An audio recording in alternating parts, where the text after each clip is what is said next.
Breeja Larson is an Olympic gold medalist who achieved overwhelming success during her 4-year career at A&M.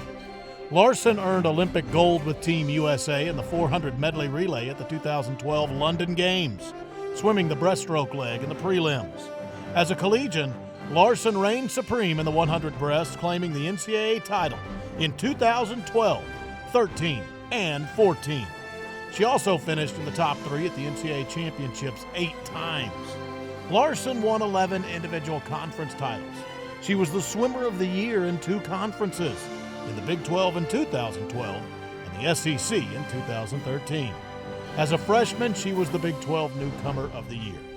She and the Aggies finished a then-program best 4th place at the NCAA championships in 2013 and 14.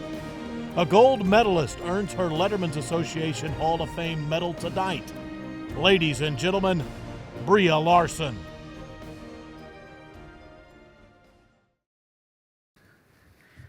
I feel so powerful with a microphone. Howdy. Ooh. I am so happy to be here and so honored. My story started out a little differently from most, and Camille, I might beat you to those tears. I come from a very big family with very humble beginnings. And from a very young girl, I knew I wanted to be somewhere bigger, somewhere greater.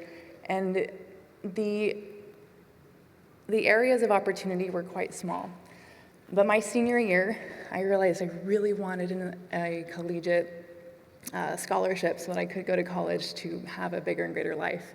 So I joined a swim club at 17 and started swimming pretty quickly, pretty fast. I think a lot of it had to do with genetics. And just a lot of ignorant confidence. And I started emailing different schools, and it went something like this. Hi, my name is Breeja. I've been swimming for 3 months, but I'm getting really, really good, and I want to swim for your team. I didn't get a lot of responses. And I had Jay Holmes was actually looking at one of the men on our team, and when he asked my coach if he had anyone else, he said, well, we've got this girl, and she's tall, and she's very green, but she's got a lot of power and she might be able to do something. So, as Camille mentioned earlier, our crazy coach, Steve Boltman, had the gall to look at this very green swimmer and offered me a recruiting trip. When he offered me a partial scholarship, just 5 or 6 months after starting club, it was really a dream come true.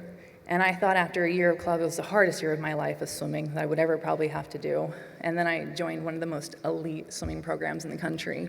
And little did I know that my class was built of some of the most phenomenal athletes I've ever met, who were so intense freshman year, writing up their goals on the wall, and having some of the most generous parents. And I don't know if Lisa, I've ever told you the story, but I remember being so nervous about the food stipend. And I remember I didn't have quite enough meals to cover all the meals throughout. And so I would have Tupperware, and I would sneakily steal food from Sabisa. And I'm not sure if Lisa ever noticed, but she would often send extra food home with Ashley with a small bite taken out of it. So I feel like I wouldn't know, but I knew, and I always appreciated it. But the love and support and just the fierce competitive drive that my class had was really, really inspiring every single day. It wasn't an option to not try. It wasn't an option to ever consider giving up. I remember there was one morning in particular, we were doing a very difficult hypoxic set. I'm a very nervous person. So when we have to hold our breath and not take in oxygen, it makes me a little more nervous. And I remember my coach, Steve, had taken me out of the water and allowed me to sit for a couple of minutes to collect myself, and I had to finish some of the set after practice. I remember dragging my bag to the locker room, being so thankful that he couldn't see the tears behind my goggles, and then riding my bike to Sabisa, and I had a big bowl of oatmeal, and I tried to take my first bite, and I started choking on my food because I was so tired, I couldn't swallow my food. I was very embarrassed. I went back to my dorm room, and I tried to take a quick nap before my next class, and my muscles were twitching so hard I couldn't fall asleep. So I sent my mom this very long, not dramatic message that said, "Mother, today you might have 7 kids, but tomorrow you're gonna have 6. because I'm going to be sent to the diving well. I'm going to drown to the bottom. No one will notice. No one will care. I didn't feel good enough. I didn't feel smart enough. I didn't feel fast enough. My confidence was tanking. And she wrote me back a very simple message that just said, Breeja, this is what it feels like to be a champion. How tired you feel, how hard you're working, this is what champions do. And I looked at all my other teammates, and they were exhausted, but they got out of practice every day with a smile on their face, knowing they got better. And I knew that the biggest thing I needed to change was the 6 inches between my ears. And I started emulating their attitude and practices. And it also helped that Camille's twin sister, Ashley, was deaf. So when I didn't know what was going on, she could lip read for the coach, and my deaf roommate could tell me what the practice was. So it was very helpful. Thank you, Ashley. But it was an extraordinary ride.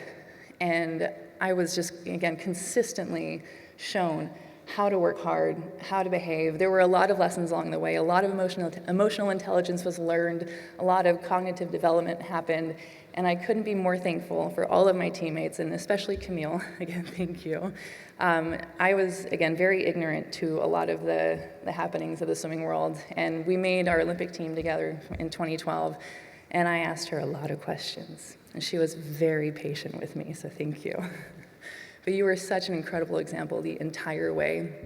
And Sarah happened to be my roommate at Olympic trials, and she could not have been a more supportive and loving teammate. It was truly phenomenal. I'll never forget it. I'm always very thankful. And just the team overall and all the other athletic teams across the board, just incredible. And the women that came before us that trailed the way, I'm so happy you're here tonight, and I'm so honored to be a part of the 50th year. Thank you. You truly made a big difference and changed my life forever. And I hope that all of us can continue to strive and pave the way and share with all the young girls everywhere how beautifully strong and athletic and wonderful opportunities that are out there for us.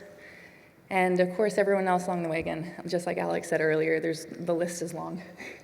And if I had 20 minutes, I wouldn't be this nervous. I'd be able to just spell out the entire story. But I'm very thankful. Thank you for having us here tonight. Thank you for the Lettermen Association for giving us this honor and allowing us to have an opportunity to speak. But thank you all, and Gig'em.